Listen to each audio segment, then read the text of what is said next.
시편 85편의 8절 말씀을 같이 보시겠습니다. 내가 하나님 여호와께서 하실 말씀을 들으리니 무릇 그의 백성 그의 성도들에게 화평을 말씀하실 것이라.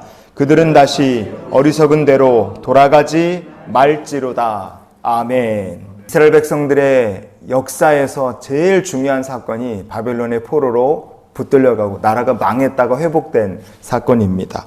그 바벨론 포로라는 중요한 사건을 놓고 예언을 하나님께서 말씀 주셔서 예언했던 세 명의 대예언자가 있습니다. 이사야가 있고 예레미야가 있고 에스겔 선지자가 있고 이런 선지자들이 있었어요. 이 세 명의 선지자들이 한결같이 공통적으로 그들이 예언한 메시지가 뭐냐?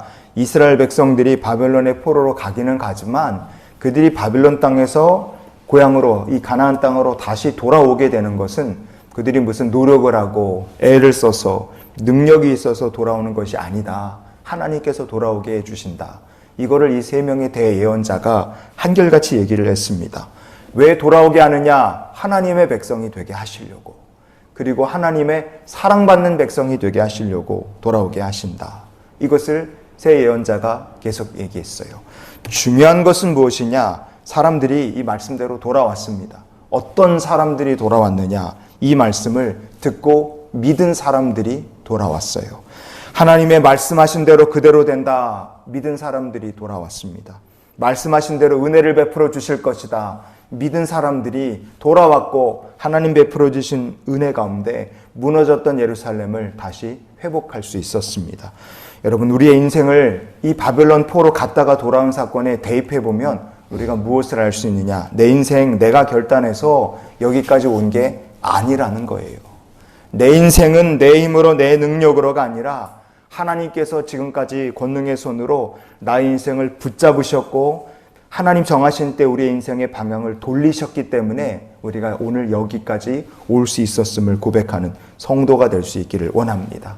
그러니 무너진 신앙이 다시 회복됐다. 내게 기도할 마음을 주셨고 하나님 말씀 앞에 엎드릴 마음을 주셨고 교회를 나오고 예배를 드릴 마음을 주셨다. 그럼 우리가 무너졌던 예전보다 더 철저하게 어리석은 대로 돌아가지 말고 하나님께로만 돌아가고 이 말씀처럼 여호와의 하신 말씀을 듣겠노라 그런 믿음으로 사는 우리 모두가 될 수 있기를 축복합니다. 그래서 옛날로 다시 돌아가면 안 되는 거예요. 오늘 본문의 얘기처럼 다시 어리석은 대로 돌아가지 말아야 됩니다.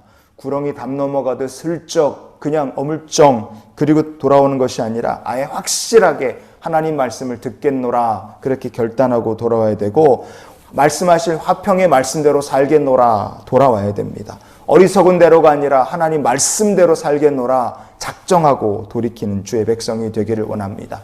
우리가 그렇게 살아야 되고 만약 그렇게 되지 못할 때 우리의 삶에 어떻게 되느냐? 열매가 있는 것이 아니라 오히려 전보다 더 안 좋아진다 이거예요. 베드로후서 2장의 20절을 우리가 한번 보시겠습니다. 만일 그들이 우리 주 되신 구주 예수 그리스도를 알므로 세상의 더러움을 피한 후에 다시 그 중에 얽매이고 지면 그 나중 형편이 처음보다 더 심하리니. 아멘.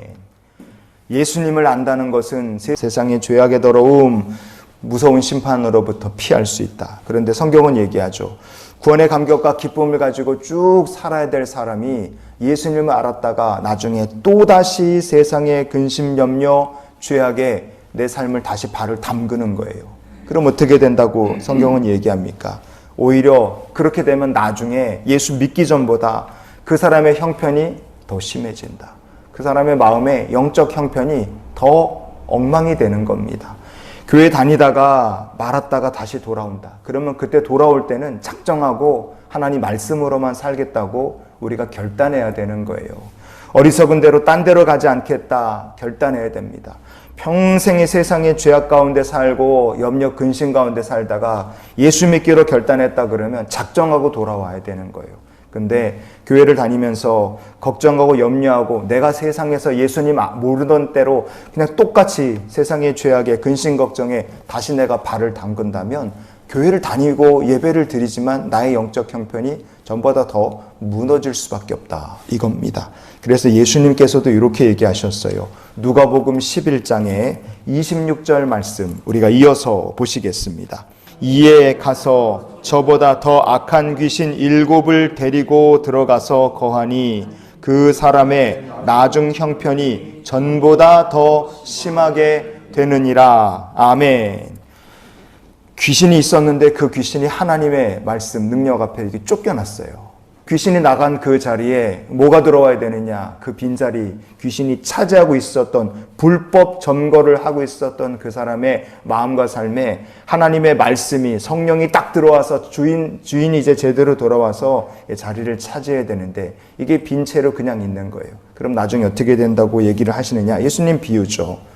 쫓겨났던 귀신이 친구 7 데리고 들어와서 딱 자리를 또다시 불법 점거를 하는 겁니다.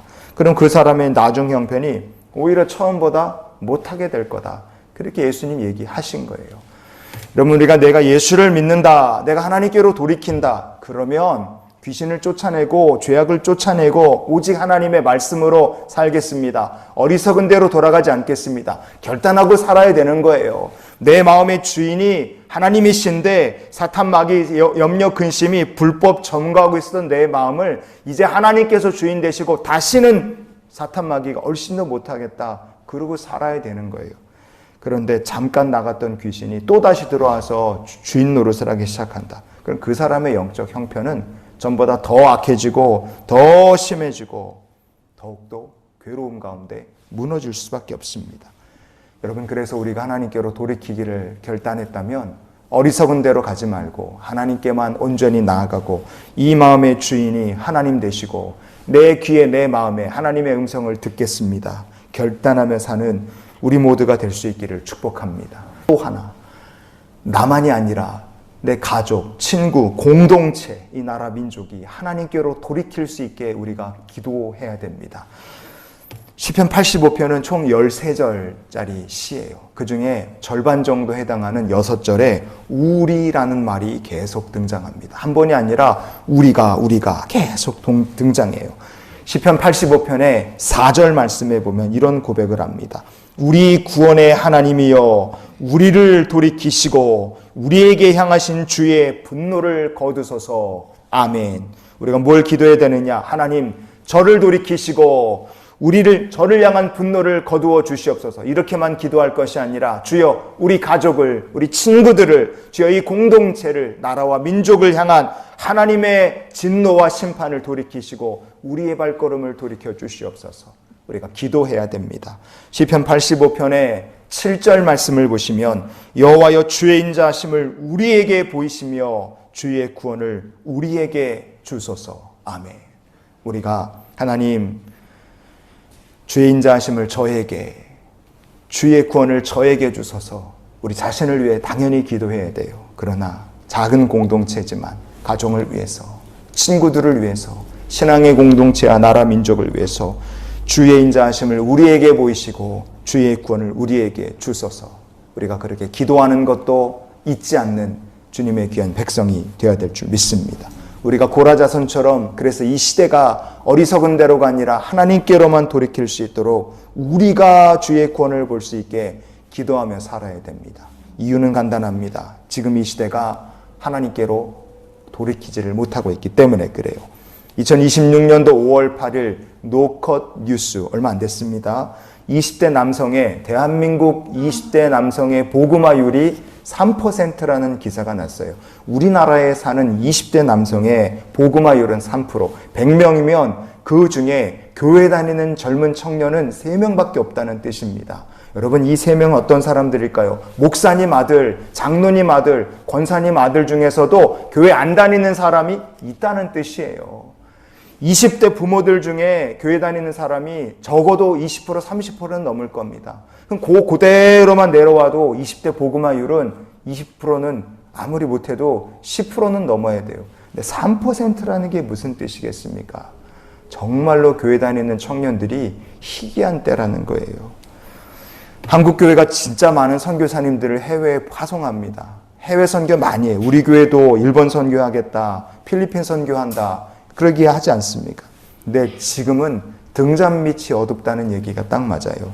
진짜 열심히 전도하고 기도해야 될 곳이 대한민국이에요. 20대 젊은 청년 복음화율 3%. 이거 어마어마하게 심각한 문제예요. 이 땅은 진짜 우리가 전도해야 될 미전도 종족이 되어가고 있습니다.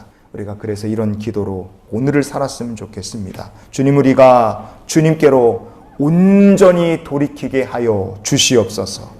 내가 먼저 하나님께로 돌아가야 됩니다. 나만 돌아가면 안 됩니다. 우리가 하나님께로 돌아가야 돼요.